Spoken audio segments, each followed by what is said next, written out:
Hello! It has been a long time since I've done a Smash Brothers video. But here's something that you haven't seen from anyone else from the World Wide Web of YouTube. A Smash Switch character predictions video.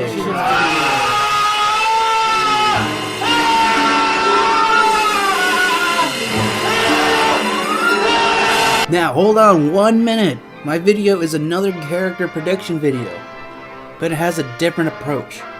Which characters are being removed? Here we go. 3, 2, 1, go!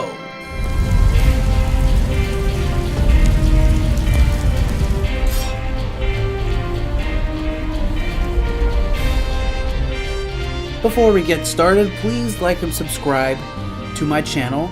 And also hit that bell icon so that way you can be notified of when I upload another Smash Brothers video. First of all, I'm going to show off all the characters that are obviously going to be making it in, and then I'll talk about characters that are a little iffy than characters I personally don't want in the next Smash. I have to make a correction before the video begins. This video will be in 2 parts. The first part will be characters I think will not return, and I will give reasons for that in this video. The next video will be talking about characters that are iffy. Characters I'm not too sure if they'll make it or not because of certain circumstances or whatnot. But I'll further explain that in the next part of this video. Anyway, let's get started. These characters I'm going to list off are characters that I am very sure are safe for Smash Switch. Mario, Luigi, Peach, Bowser, Yoshi, Wario, Donkey Kong, Diddy Kong, Mr. Game & Watch, Little Mac, Link, Zelda, Sheik, Ganondorf, Toon Link, Samus, Zerasuit Samus, Pit, Palutena, Marth, Ike, Robin, Duck Hunt, Kirby, King Dedede, Meta Knight, Fox, Falco, Pikachu, Charizard, Lucario, Jigglypuff, Greninja, Rob, Ness, Captain Falcon, Villager, Olimar, Shulk, Mega Man, Sonic, Mewtwo, Lucas, and Bayonetta. Yeah, I had to take 2 breaths there. It's a lot to say. Here's an image of the character roster, that way you can see a little bit better. So every character that you see there that doesn't have any kind of symbol on it, I believe are safe for Smash Switch. Now if you see the colored X's, you know, the ones with the red, orange, and yellow, those are characters I confidently believe will not make it. Then see the green question marks? Those are the iffy characters. Now, I'm going to be making a separate video for that, a part 2, so be watching out for that later. So let's get started with Rosalina and Luma. Now, for those of you who don't know, Ice Climbers was removed from Smash for 3DS and Wii U because of the Nintendo 3DS version. Apparently, the 3DS can't handle 8 Ice Climbers on the screen, which is totally understandable since the 3DS is weaker hardware. And so, because of that, Ice Climbers was axed. And I believe Rosalina Luma was brought into Smash because of the Ice Climbers being removed. That way you can still have like a pseudo, like a 2-character combination like Ice Climbers. I personally don't like Rosalina and Luma that much, but I have no problem with them being in Smash. I just felt like Rosalina and Luma in the Super Mario Galaxy games was a little bland. But hey, it's an opinion, and opinions are opinions. Instead of having Rosalina and Luma staying as their own character, what they could do is, like in Super Mario Galaxy, when you spin, when you're shaking the Wii remote, Luma pops out of Mario's hat. Well, Mario has a move like that from Melee. His down B's Tornado. Because he already spins, just like in Mario Galaxy, Luma can just pop out. It would be completely like a small cosmetic detail. No attack, no nothing like that. It's just, he'll just pop out for like a quick second. Just to give a quick nod to the Super Mario Galaxy games. The next character is Wii Fit Trainer. Moving on, we're going to go to Dark Pit. I'll explain a little bit on Wii Fit Trainer. Because we all know the Switch is completely different from anything of the Wii or the Wii U. And it's very clear that Nintendo wants to stay away from the Wii as far as possible. So technically me just saying Wii Fit Trainer's name was good enough, but I thought I'd give a little bit more of an explanation. Because obviously Wii Fit Trainer represents the Wii, and I don't think they want the Wii to be represented at all in Smash at this point, like character-wise. Dark Pit is a clone of Pit. We all know that. I really like Dark Pit in Kid Icarus Uprising. He's probably my favorite character in that game. He's too similar to Pit, even though that's what he is in Kid Icarus Uprising, is essentially a clone. There just isn't enough to differentiate between Pit and Dark Pit. So I don't think he'll come back, but he should come back as just as a costume. Because they're really not that different.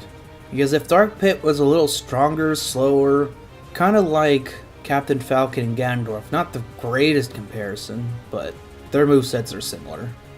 But Ganondorf is just a lot stronger, and for it, he's a lot slower. Not as versatile, quick like Captain Falcon. You know what I'm trying to say. There isn't much of a difference between Pit and Dark Pit for Dark Pit to stay as a separate character. At least that's me. It's my opinion. Next we have Lucina. This one might be a bit controversial to some. I don't really care about Lucina that much. Lucina is really more or less a clone of Marth. Unlike Roy.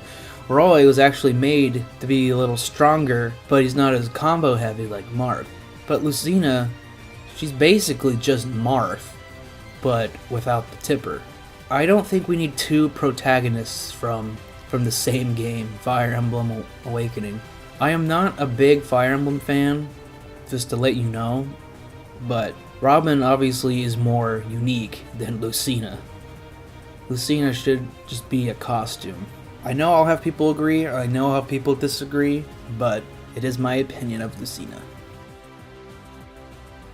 Where do I begin with Corrin?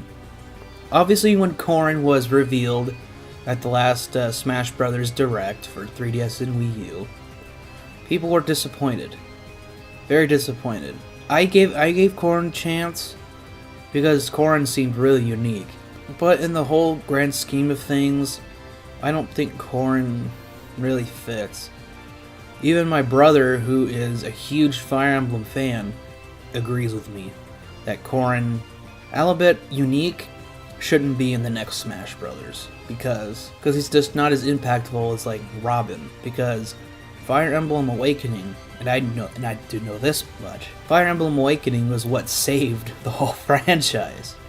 So that made it very clear that Robin is more known than Corrin, because Fire Emblem Fates is just another game in the franchise, and I just don't think Corrin will make it back, despite him being unique, having a really interesting moveset. I just don't think he'll come back. That's just my opinion. Last but not least, me. Haha, not the me's, me physically. You know, because I'm in Smash. Yeah, the me's obviously represent the Wii way more so than Wii Fit Trainer, but the me's, as much as I liked them, there was always an issue that I had, because all of their all the special moves, like side B, up B, down B, like those, they were all unlocked from the get-go.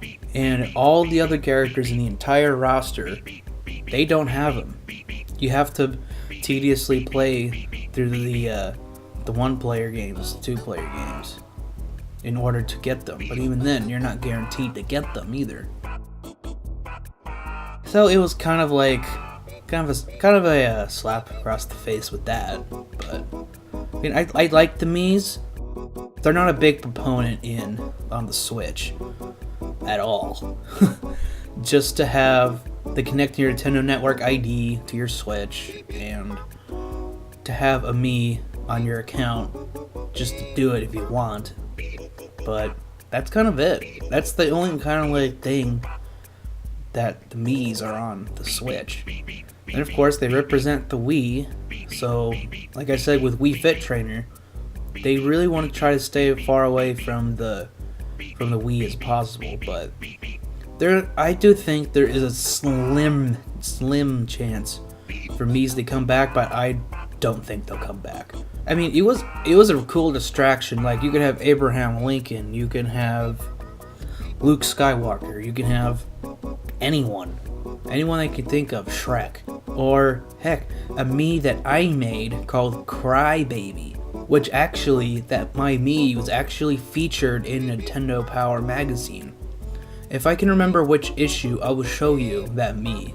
Unfortunately, I actually had the issue, but I don't know where it went. It just disappeared.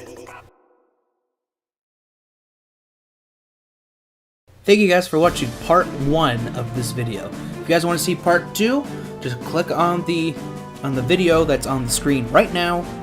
But if it's not available, I'm sorry, but I am still working on it, getting uploaded, and getting it ready for you guys. So please subscribe to my channel, hit that bell icon, that way you can be notified for any video that I come up with.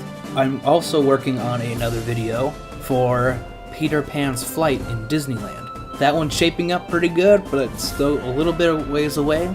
But I hope to see you guys in the next video, either part 2 of this video, or a future video, or a future live stream. I will see you guys later.